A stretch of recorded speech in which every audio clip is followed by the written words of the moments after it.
Hello and welcome to all our viewers in Nigeria and around the world to News Cycle on Global Television, coming to you live from the nation's capital, Abuja. I am Uyi Agmofwebe. We would like to remind you that Global Television is on DSTV, channel 365.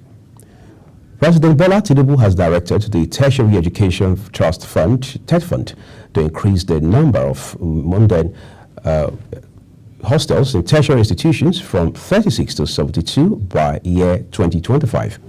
The Executive Secretary of TED Fund, Sonny Echono, disclosed these during a meeting with the leadership of the National Association of Nigerian Students. A statement released by the fund says the president's directive to the fund followed his plans to ensure industrial harmony in tertiary institutions. In a different development, President Bola Tinubu has approved the creation of a youth secretariat for the Federal Capital Territory Administration. Minister of the FCT, Nyesom Wike, made this known in Buhari Area Council during a town hall meeting to dissuade the youth of Buhari and Abuja Municipal Area Council from joining the planned nationwide strike against hardship in the country. The Director General of the National Agency for the Prohibition of Trafficking in Persons, NAPTIP, Dr. Fatima Waziri, says human traffickers are exploiting the Jagba syndrome. This disclosure was made during a town hall meeting with stakeholders marking the commencement of activities for the 2024 World Day Against Trafficking. Dr. Waziri explained that traffickers are preying on individuals desperate to leave Nigeria due to poor socio-economic conditions. The Federal Ministry of Health, in collaboration with the Nigeria Center for Disease Control and Prevention, NCDC, has inaugurated a National Infection Prevention and Control Technical Working Group to enhance healthcare safety across the country. Members of the committee were drawn from various agencies of the ministry, such as the National Agency for Feed and Drug Administration and Control, NAFDAC, Medical Laboratories Science Council of Nigeria, and the Center, as well as international organizations. The Nigerian Army Officers' Wives Association, NAOA, Nursery and Primary School, Asokoro, has commemorated its 19th edition of its speech, prize giving, and graduation ceremony. Sharon Ajay has details. The NAOA speech and prize giving ceremony was packed with lots of activities, from debate, spelling bee, professional costume display, drama, choreography, and lots more. The primary 6 graduates in their beautiful graduation regalias stepped out to deliver their current affairs presentation and sung. About our country, do you know the Northern and the Southern Protectorate was amalgamated in 1914 as one by Lord Lugar and his wife named Lady Flora Shaw in the country Nigeria. Do you know the name Nigeria means the people living at the back of the river Niger? Thank you. Do you know that Sir Abubakar Tafawa Balewa was the first Prime Minister from 1960 to 1966? The first civilian president was Dr. Nnamdi Azikiwe. The first military head of state was General J.T.U. Aguiyi-Ironsi. Thank you.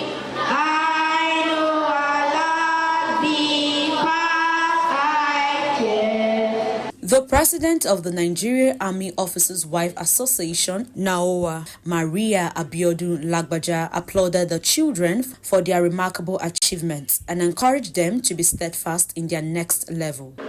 My dear boys and girls, today marks the end of just one chapter of your education and the beginning of another.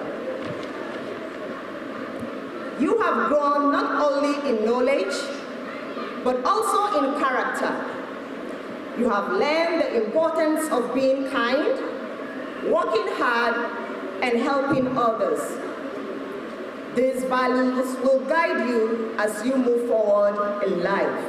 The children were filled with excitement as those who have done diligently well stepped forward to receive their prizes. Sharon Ajay reporting for Global TV News. We appreciate your reporting, Sharon.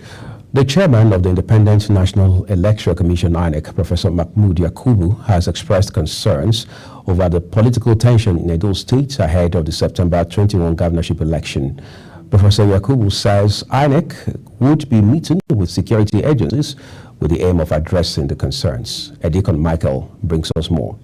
The INEC chairman, speaking at the quarterly meeting with civil society representatives in the commission headquarters, Abuja, called the attention of the stakeholders to the recent political crisis in Edo, leading to attacks on its local government offices and physical confrontations among candidates.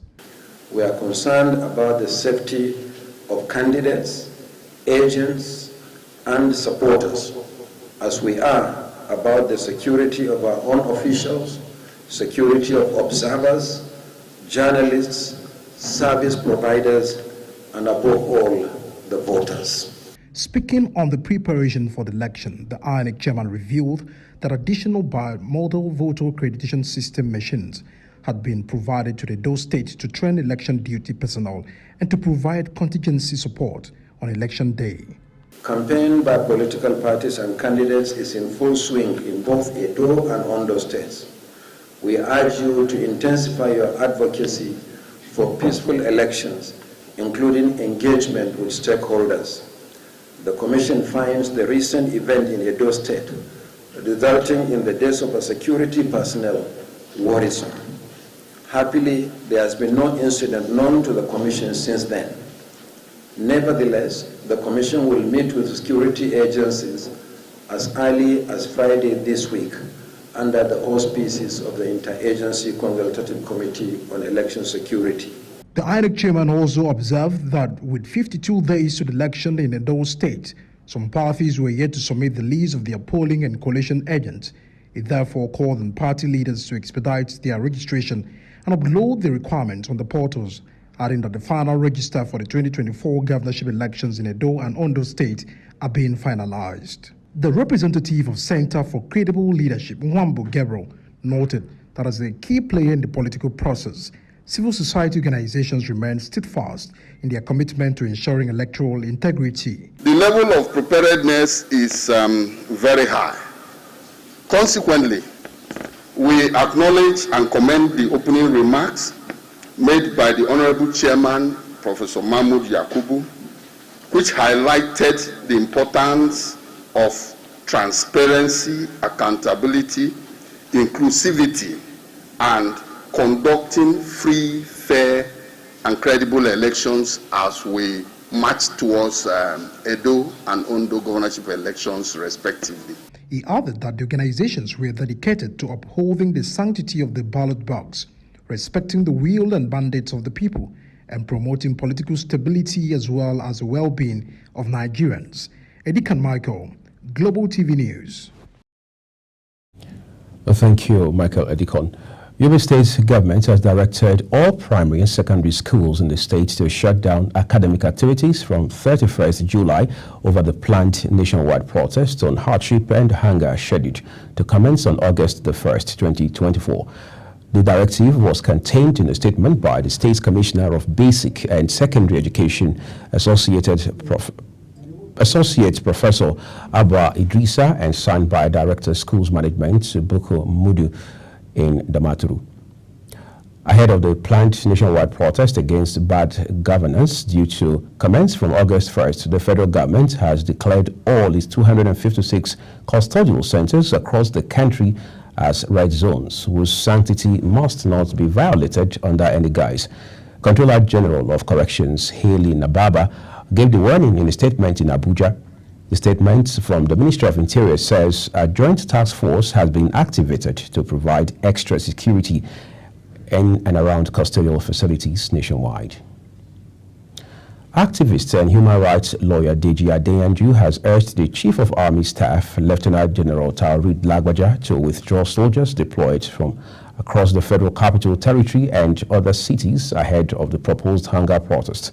It is reported that the increased presence of security agents, including military personnel, within the Federal Capital Territory ahead of the proposed demonstration across the country slated for August 1st to 10th. The Nigerian Association of Resident Doctors, NARD, has issued a 2-week ultimatum to the government for the unconditional release of its member, Dr. Ganiat Wabola, who was kidnapped 7 months ago at the senior staff quarters of the National Eye Center, Kaduna. The association says industrial harmony cannot be guaranteed if its release is not secured within 2 weeks. The doctors made this known in a communique issued after its national